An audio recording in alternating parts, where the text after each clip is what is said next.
So come on. So I want to talk to you today of one of my favorite stories, and it's out of the book of John. And so I want to go from John chapter 11. If you have your Bibles, if you have your phone, if you have your app, I want to read to you one of my favorite stories today, because and it's a story of true faith. It's a story of what God can do in our life. I think sometimes in this country, we get so content with the things that we have. I'm sure you guys can relate to that. I have a lot of friends who are missionaries, and they tell me the crazy things that people have to do just to survive, just to live in other countries. Did you know 1/3 of the world, 1/3 of the planet can't even get running water when it wants? Yeah, we don't even have to drink water, right? I go get a Coke Zero, it might not look like it, but I can go get a 24-pack Coke Zero at the store and not drink water all day, right? So we take some of these things for granted, I think, in this country that God has blessed us with. And I don't say that to guilt us. I say that so we understand that God has blessed us so that we can bless others. Do y'all believe that? God has given us gifts. He's given us financial blessings. He's given us people who love us so that we can bless others. And so I want to talk to you today about one of my favorite stories, one of the greatest blessings in the Bible. It comes from John, and it's the story of Lazarus. And so I'm going to read this to you. I'm going to start at John chapter 11, verse 1. Now a man was sick, Lazarus from Bethany, the village of Mary and her sister Martha. Mary was the one who anointed the Lord with the fragrant oil and wiped his feet with her hair. And it was her brother Lazarus who was sick. So the sister sent a message to him, "Lord, the one you love is sick." When Jesus heard it, he said, "This sickness will not end in death, but it is for the glory of God, so that the Son of God may be glorified through it." Jesus loved Martha, her sister, and Lazarus. So when he heard that he was sick, he stayed 2 more days in the place where he was. Then after that, he said to his disciples, "Let's go to Judea again."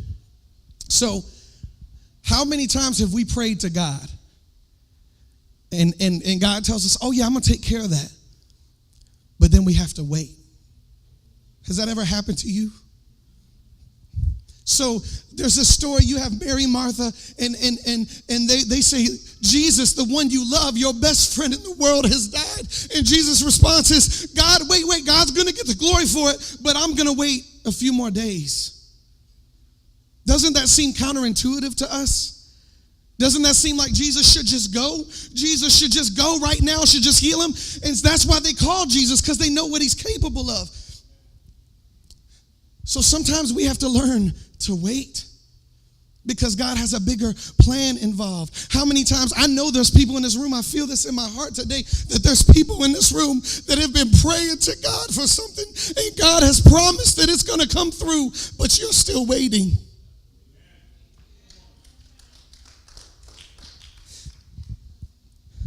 You're not alone. You're not alone. He says, "Let's go to Judea." Verse 8, "Rabbi," the disciples told him just now, "the Jews tried to stone you, and you're going to go there again? Aren't there 12 hours in a day?" Jesus answered, "If anyone walks during the day, he doesn't stumble, because he sees the light of the world. If anyone walks during the night, he does stumble, because the light is not in him." He said this, and then he told them, "Our friend Lazarus has fallen asleep, but I am on the way to wake him." So many times, our perspective is limited by where we are in our relationship to Jesus. So many times, we wonder why we can't see what God's doing, but we spend all our time in the dark, and we wonder why there's no light in our life, but we spend all our time in the dark. Listen, this is God, because I didn't plan this. Why is it that we'll come to church once a week but expect God to move in our life every day of the week? Why is it that we pray to God just when we need him?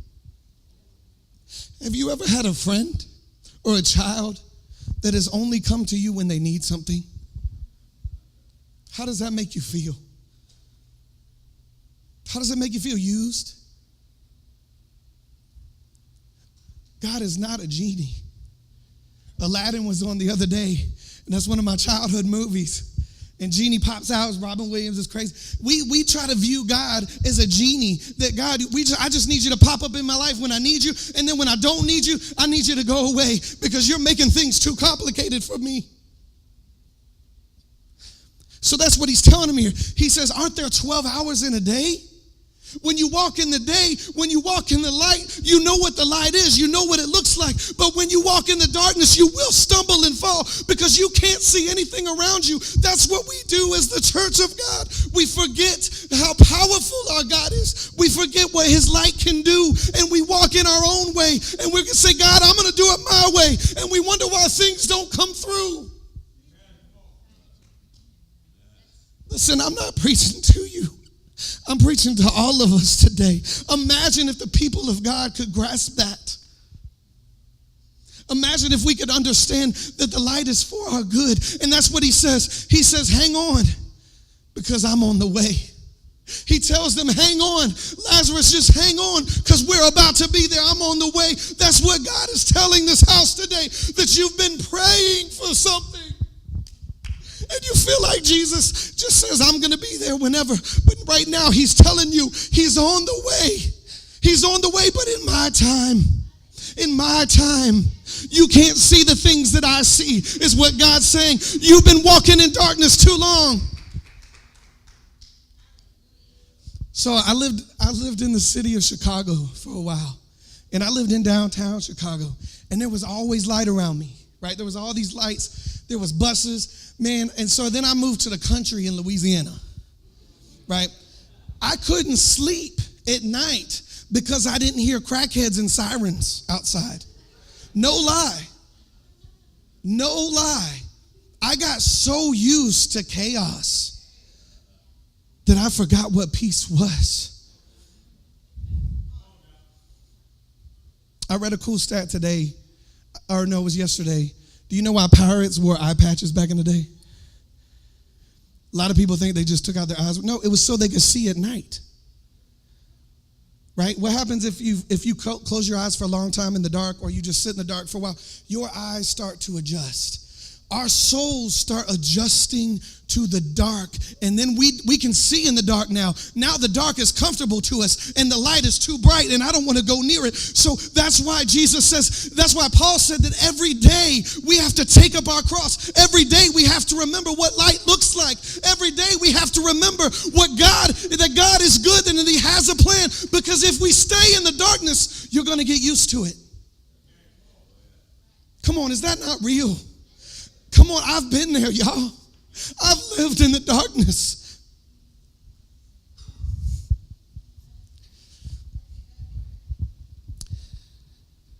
So this is to give you the perspective, and this is so much us. We like to look at the disciples sometimes like, y'all are idiots.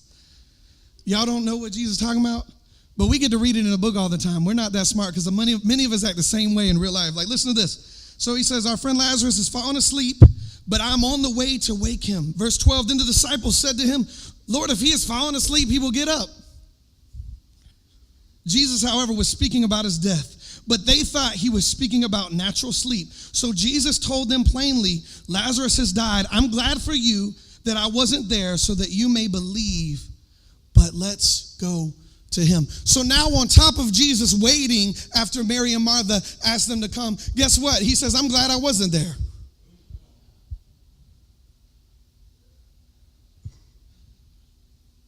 I'm glad I wasn't there. Can you turn the lights back on, please? So he goes to say that. He goes to say, I'm glad I wasn't there because Lazarus is dead. So many times God tells us what's going on. God tells us Lazarus is asleep. God's telling you, you need to change things in your life, but you don't want to hear it, so you hear what you want to hear. They said, oh, okay, if he's asleep, we'll just wake him up. But Jesus is saying, no, Lazarus is dead, y'all. Y'all need to realize the reality of what has happened. But I'm glad I wasn't even there, because God's about to give the glory. God's about to get the glory. It makes me think of the time when I went through a divorce. Can I say that word in here? Can I tell y'all I went through a divorce without y'all judging me? Right? I went through a divorce as a young man, and I would ask God every day, God, how are you going to use a divorced pastor? God, how How can I help people with their marriages? How can I help people with their life when my life has been destroyed? And he told me these words out of here. He said, guess what? You're just asleep, because I'm about to come wake you up. And God took the one thing in my life that Satan used to try to defeat me, to raise me up into a man of God, to raise me up to be who I am today. And if it wasn't for that moment, if it wasn't for that time, if it wasn't for that divorce, I wouldn't have learned anything. Listen, I know to this day that God did not want me to get divorced. I know to this day, but let me tell you something about God. He is so good that he will use your mistakes. He will use the darkness. He will use everything necessary to get close to you. He will use everything that the enemy tries to use against you in your life. He will turn it around because you are a child of God. We forget our place. I don't say that arrogantly. Please understand me. I do not believe in arrogance. I'm not saying that arrogantly. I'm saying that boldly because I know who God is. Because I know who my God is. I know who my God is. I know who my God is. I know who my God is. Because while I was on the floor crying, ready to give up, my God wrapped his arms around me and said, don't give up, because I'm on the way.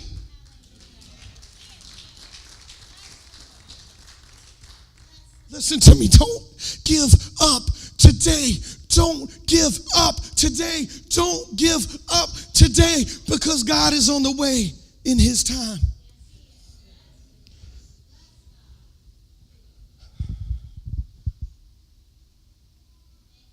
Then Thomas, called Twin, said to his fellow disciples, let's go so that we may die with him. I'm going to come back to that. Verse 17, when Jesus arrived, he found that Lazarus has already been in the tomb for 4 days.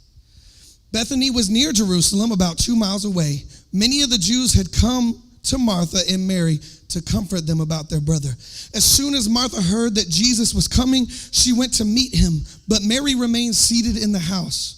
Then Martha said to Jesus, Lord, if you had been here, my brother would not have died. Yet even now, I know that whatever you ask from God, he will give you.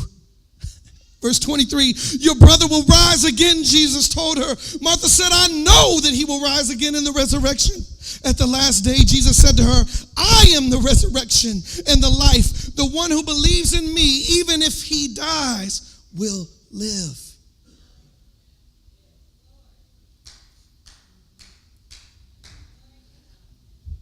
Y'all, is this not some faith? Is this not some faith? She said, Jesus, if you'd have been here, my brother would be okay. I said that for a long. Jesus, if you'd have been here, my marriage would have been all right. Jesus, if you'd have been here, my relationship with my earthly father would have been all right. But she says these words. Listen to me. I want you to take this with you today. But I know that whatever you ask of God, he will give you. Even in the darkest point of her life, even in the darkest point of her life, she did not give up on Jesus. She did not give up on what God had promised her. She did not give up on the things that God already showed her, because she said, no, I know who my Jesus is, and whatever you ask will be done. You are a child of God. We are children of God, and we give up so quick on everything. We get defeated so quick. We get a bill, unexpected bill. My week's done. Aren't we defeated so easily? Think about what our God has done. Think about him bringing the Israelites out of slavery. Think about him. Think about all the miracles that he's done. Think about all the things that he's done in your life. Think about the things that he's done in your life. Think about the times when you needed him and he showed up and he saved the day. How quick are we to forget that and forget what God has already done because of one issue, because of one thing that the enemy puts against us?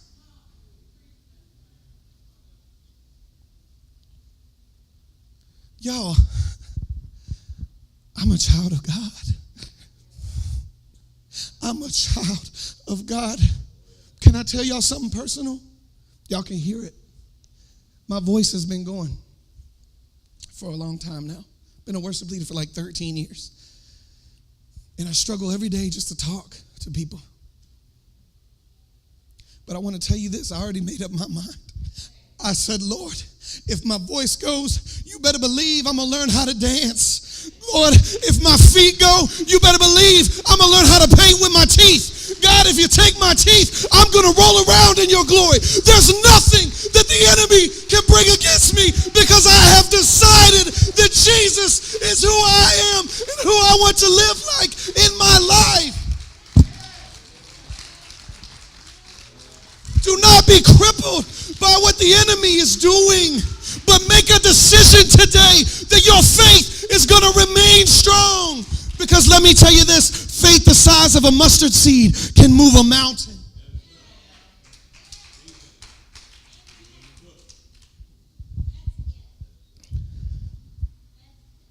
Your brother will rise. Jesus told her, Martha said, I know that he will rise in the last days. How many times do we tell God the plan? How many times do we tell God the plan? God, I know this is going to happen at the end, in heaven. And what Jesus tells her is, no, right now it's going to happen because I am the resurrection. If you had your faith in me right now, things would happen right now. If you'll start listening to me right now, your life will begin to change right now. If you start to walk in the light today, you're going to stop stumbling because you're going to be able to see what God is doing in your life.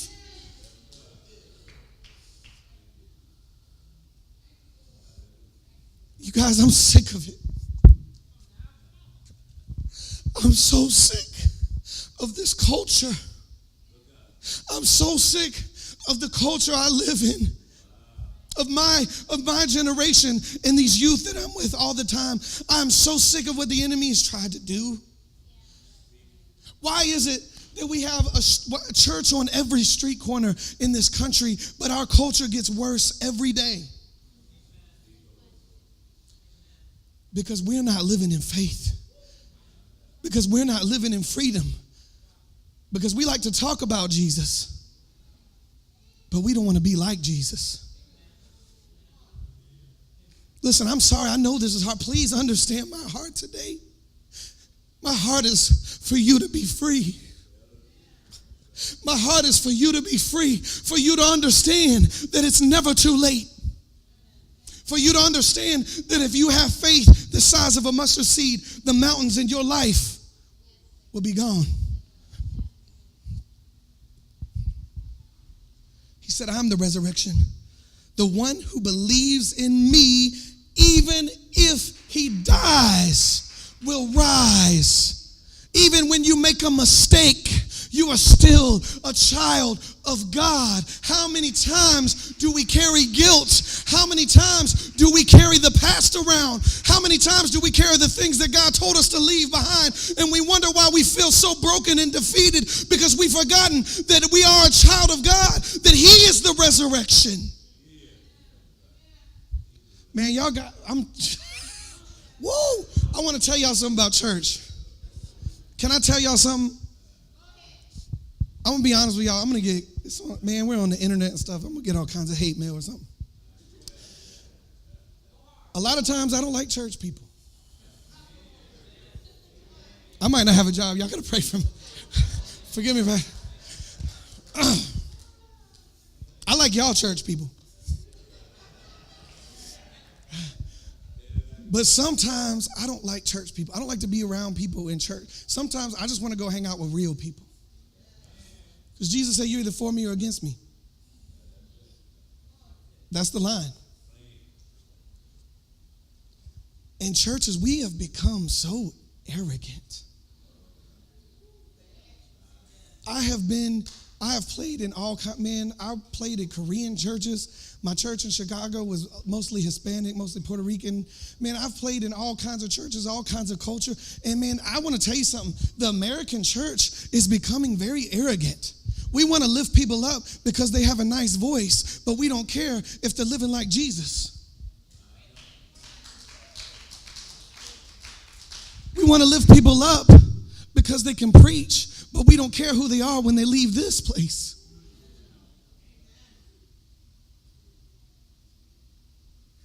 We got to get real, y'all. Sorry, I'm from the South. I say y'all. Take that with you. We got to get real, y'all. Yes, Lord, she told him, I believe that you are the Messiah, the Son of God, who was to come into the world. Verse 28, having said this, she went back and called her sister Mary, saying in private, the teacher is here and is calling for you. As soon as she heard this, she got up quickly and went to him. Jesus had not yet come into the village, but was still in the place where Martha had met him.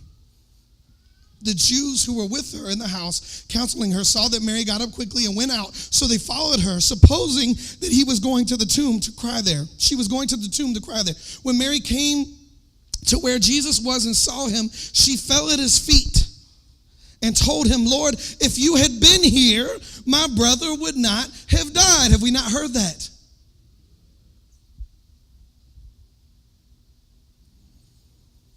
When Jesus saw her crying, and the Jews who had come with her crying, he was angry in his spirit and was deeply moved. Something just happened. Something just happened here that moved the spirit of Jesus. Do you know what it was? It was that they ran to Jesus. They ran to Jesus. They ran to Jesus. Let me give you another example. There was a story in the Bible where there was a paralyzed man and he had 4 friends, and the house was so full of people, of Pharisees that were just trying to trap Jesus. The house was so full of religious people in the way that the person that needed God couldn't get there. So what did the friends do? The 4 friends picked up the mat and they opened the roof and dropped him down. Do you know why? There's a common thread here. Because they both understood, all these people had the faith to understand that if I could just get to Jesus, it's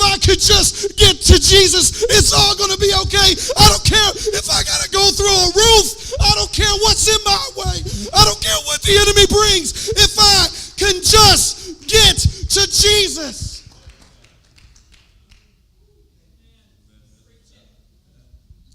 Guys, let's stop making excuses. Well, how easy would it have been for those friends to have gotten to the house and said, well, it's full. Try next time. They had made a decision. They had made a decision that no matter what came their way, they were going to do everything it takes to get to Jesus. And when the sisters did this, when they did everything it took to get to Jesus, it said that Jesus' spirit was moved. Jesus' spirit was moved and he began to weep. I want to tell you that Jesus sees your situation and he is weeping because he loves you. Because he loves you.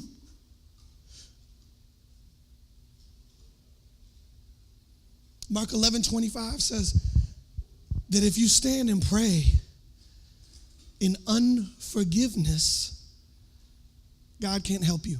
Did you know that? It's not that he doesn't want to. It's that you're not letting him work in your life. Your heart is not open to what God is trying to tell you, to what God is giving you. I want to tell you that today, that you have to make a decision that I have decided to follow Jesus. I have decided that whatever the enemy brings, y'all think I'm kidding. Y'all think I'm kidding. If he takes my voice, I'm going to be preaching in sign language one day. Y'all don't. Y'all think I'm kidding. Y'all think I'm kidding. You have to make a decision today, right now, in this moment, that whatever the enemy brings, I still know who my God is, because he's never given up on me. He's never given up on me. This moved his spirit so much, he gets right to work. He waited 2 days, was hanging out, talking about it. But when his spirit got moved, Jesus went right to work, said, take me to where Lazarus is. Take me right now. Where have you put him? He asked. Lord, they told him, come and see. And he wept. So the Jews said, see how he loved him? Couldn't he who have opened the blind man's eyes also have kept this man from dying? There's the enemy. Man, couldn't Jesus, who saved me, just take these bills away? Couldn't the Jesus that saved me just heal my voice? Couldn't the Jesus that saved me just made it happen? Then Jesus, angry in himself again, came to the tomb. It was a cave and a stone was lying against it. Remove the stone, Jesus said. Martha, the dead man's sister, told him, Lord, he already stinks. It's been 4 days. Jesus said to her, didn't I tell you that if you believed, you would see the glory of God? Some of our promises, some of your promises in this room have been so dead that they smell, that the smell of death is on them. But Jesus says, didn't I tell you that if you would just believe in me, that if you would just hear my words, that I'm going to take care of it?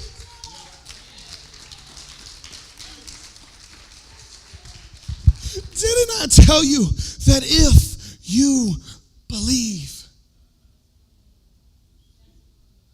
Why is it that we'll believe enough to put our faith in other people?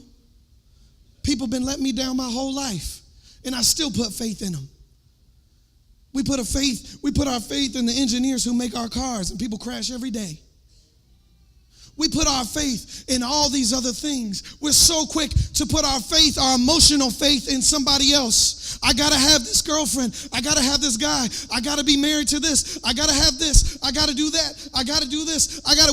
We put our own plan in place, and it fails every time. We're willing to believe and have more faith in ourselves than Jesus, and we wonder why he's not moving in our life.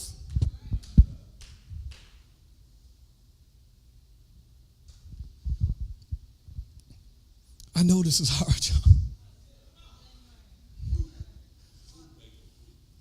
Amen. I like that. But here's the end. Here's where it gets. Y'all, I'm about to cry. Here's where I love it. This is where it goes down. You ready? Remove the stone. God's telling you today to remove the stone. To remove the stone in your marriage. To leave that thing that you've been dragging along for so long. He's telling you today to remove the stone, to remove the things that have been holding you down. Remove that stone and roll it away. Remove it. You have to remove it. And here's what happens. When you roll your stone out the way, when you get yourself out the way of God's plan, didn't I tell you, if you believed, you would see the glory of God? So they removed the stone. Then Jesus raised his eyes and said, Father, I thank you that you heard me. I know that you always hear me, but because the crowd is standing here, I said this so that they may believe you sent me. After he said this, he shouted with a loud voice, Lazarus, come out! The dead man came out, bound head and foot with linen strips, and with his face wrapped in a cloth. Jesus said to them, loose him and let him go. I want to tell you one more thing about this story. Do you think after Lazarus died, he was the same? If you came back from death, do you think you would be the same? I want to tell you, when Lazarus died that day, God killed some things in his life that needed to be destroyed. The whole time, the reason it took 2 days, the reason Jesus took his time is because he knew that in the meantime, God the Father was working in his life to kill the things that were stopping him from being free to begin with. God the Father was taking his time because he was making something perfect. He was making something good. And I want to tell you, when Lazarus came out that day, he was not the same Lazarus. Lazarus was free because he knew not even death could conquer him. He knew that not even death could take him. Listen to me today. I'm about to pull the pastor. Listen to me today. Listen to me. Listen to me. I want you to hear this. That thing that has been killing you, you need to let it die. You need to let it die. You need to let some things go. You need to let some things go and understand that when you begin to walk in the light, not just talk about the light, not just say how good the light is, but when you begin to live in the light and walk in the light, everything the enemy is going to bring is going to be defeated, and not even death can conquer us.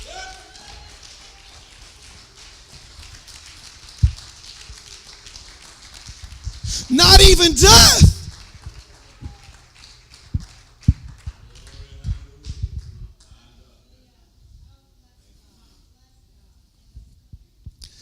I know we're about to get into the altar here.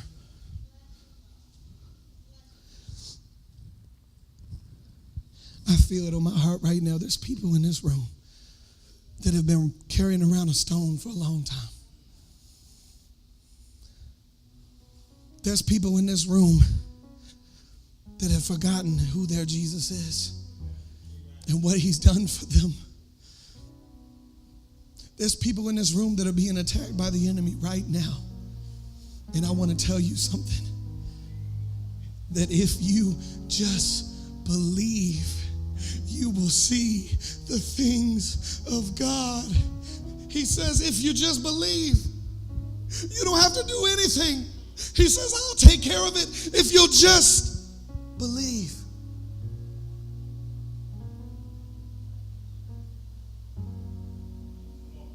So I want to invite you to this place to believe today. Maybe it's been a while. Maybe you rolled a stone over your relationship with Jesus. Maybe you've never known him. There's been a stone in the way all along. Right now, I want to offer a moment for this house, for God's people, because that's who we are. To come up here and believe that God is going to do something in their life today. If that's you, I don't want you to think. I don't want you to analyze. I want you to believe. If that's you in this place, I'm going to count to 3. I want you to come on up. 1, 2, 3.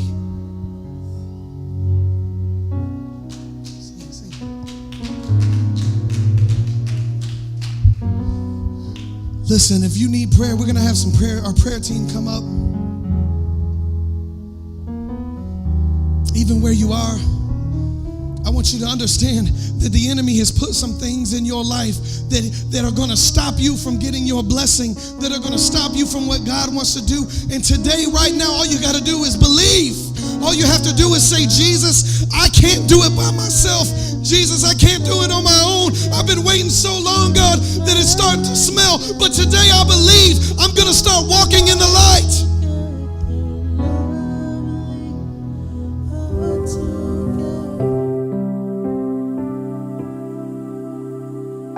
Touching the lives of real people, faith, community, when we keep it real, real, real, real. So come on.